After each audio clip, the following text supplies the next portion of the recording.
फिर हम कोई हॉल को देखते हैं जहाँ पे मेन हॉल का एकेडमी सेकंड फ्लोर पर इन्फर्मी है, जो कि एकेडमी फिजिकन जोंग वेंग बेक है। फिजिकन बेक हमारे पास एक पेशेंट है। पेशेंट सच में एक पेशेंट? ओ माय गॉड, मेरा ये पास पहली बार कोई रियल पेशेंट आया है। मेरा पोस्टिंग आज फर्स्ट डे है और ऑलरेडी पेशेंट मिल गया। मुझे इस एकेडमी से प्यार हो गया है। इसको क्या हो गया? क्या ये फिजिकन बैक जोंग के स्टूडेंट नहीं है? लगता है ये बंदा मेडिसिन के लिए सच में पागल है। ओ हाँ, टाइम वेस्ट मत करो, चलो चलो उसको अंदर लेकर आओ। रुको जरा, ये एग्जाम इतना इंसेन कैसे था कि बच्चे को इतनी क्रिटिकल कंडीशन में पहुंचा दिया गया? क्या इसे पेट में चाकू मारा गया था क्या? नहीं नहीं, लगता है इसको इंटरनल इंजरीज हुआ है। सिर्फ इंटरनल इंजरीज की वजह से इतना बुरी हालत? हाँ, इसके पास इंटरनल पावर ही नहीं है। इसका मतलब ये अपना क्यूआई एडजस्ट करना भी नहीं जानता। सर लीहान स्पेशली बोला है कि तुम इसकी पूरी केयर इंश्योर करो। चिकन बैक एक अंडर 10 साल पढ़ते हुए मुझे लगता है मैं सब देख लिया, लेकिन मैंने कभी किसी पेशेंट को सिर्फ इंटरनल इंजरीज की वजह से इतना खून खांसते नहीं देखा।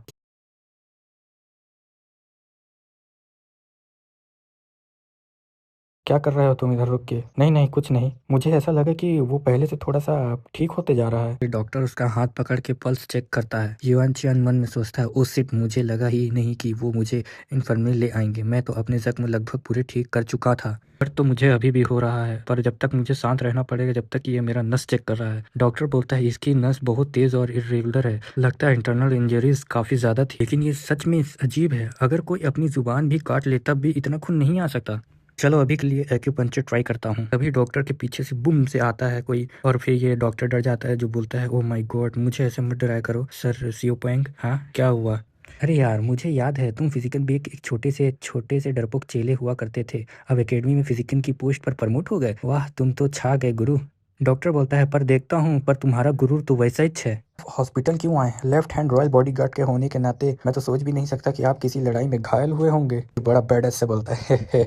आपकी आवाज़ से तो लगता है कि आप गुस्सा आ रहा है आपको। मैं भी यहाँ पे हूँ, तो क्या हुआ? नहीं नहीं, मैंने ऐसा नहीं बोला। आप बिल्कुल, आप जितने देर रहना चाहिए यहाँ रुक सकते हैं सर। कसम से यार, ये आदमी कितना अजीब हो जाता है कभी कभी। फिर ड्रंकेट बोलता है, अरे वाह, देखो तो क्या मिला है हमें यहाँ। ये वाला तो काफी मजेदार है। रुको रुको, क्या ये हॉस्पिटल में क्या कर रहा है? एक मिनट, कहीं इसने तो मुझे पकड़ तो नहीं लिया कि मैं खाली चोट का नाटक कर रहा हूँ? ये शराबी के तो कितने शरीर से बदबू आ रहा है। ड्रंकेट पास आके बोलता है, का बाबू अखिया में कुछ ले रखे हो का? नाटक क्यों कर रहे हो? जल्दी से उठो तनी। इतना देखते हैं हम युआन चियन को पसीना आने लगता है। ड्रंकेट फिर अपना पावर यूज करके उसे बैठा देता है। डॉक्टर बोलता है, अरे बाप रे, वो तो बिना छुए उसे वो बैठा दिया। ये जरूर लेफ्ट हैंड रॉयल बॉडीगार्ड की ताकत होगी। चियन बोलता है, क्या ये अपनी अंदर की शक्ति से मुझे ऊपर उठा रहा है? बॉडी तो हिल नहीं रहा है, जैसा लग रहा है कि फ्रीज हो गया है। मेरा सलाह है कि ये सोने का नाटक बंद करो बच्चे, इससे पहले कि मैं तुम्हारे चेहरे पर थप्पड़ मारूं। इसे पता चल गया। तुम्हें पता था क्या?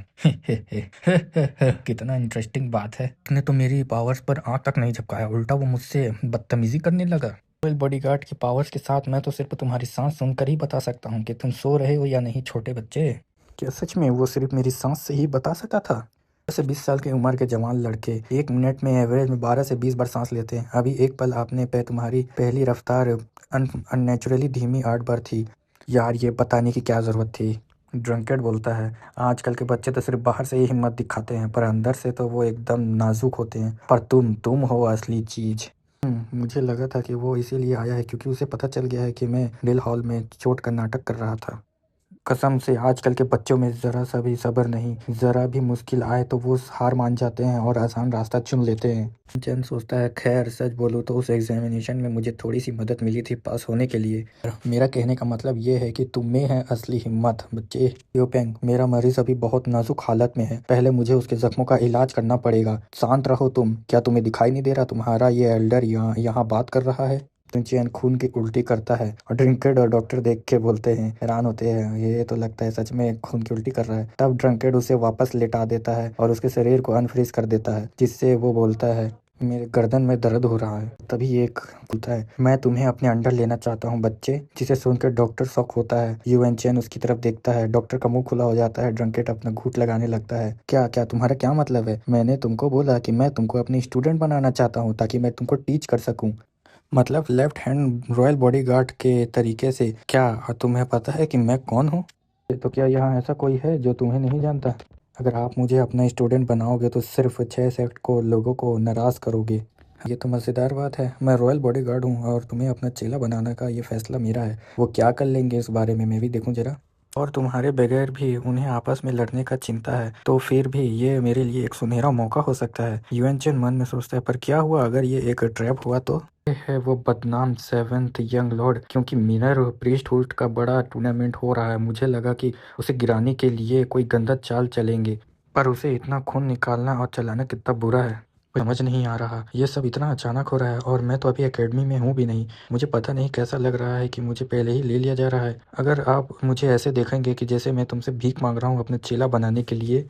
फिर ड्रंकेट एक ड्रिंक मारता है और बोलता है, मैं बता सकता हूँ कि वो आसपास की हर चीज़ें पर शक कर रहा है, पर अगर उसकी ज़िंदगी देखी जाए तो उसे गलत भी नहीं कह सकता। चलो ठीक है, फिर मैं तुम्हें एक ऐसा ऑफ़र दूंगा जो तुम्हारे सारे शक को साफ कर देगा।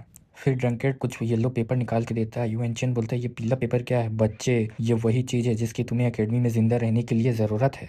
दिन तुम हॉस्पिटल के बिस्तर में पड़े हो, क्या तुम्हें पीछे रहने की चिंता है नहीं है क्या? हो सकता है कि तुम्हें पहले ही एग्जामिनेशन सिर्फ अपनी हिम्मत से पास कर लिया, पर क्या बिना किसी अंदरूनी शक्ति के दूसरा एग्जामिनेशन भी निकाल पाओगे? और ये चैप्टर इधर ही खत्म होता है इसी सस्पेंस के साथ। मैं जल्दी चैप्टर न्यू अपलोड करता हूँ, तब तक आप लाइक और सब्सक्राइब करें ताकि आप जल्दी देख सकें।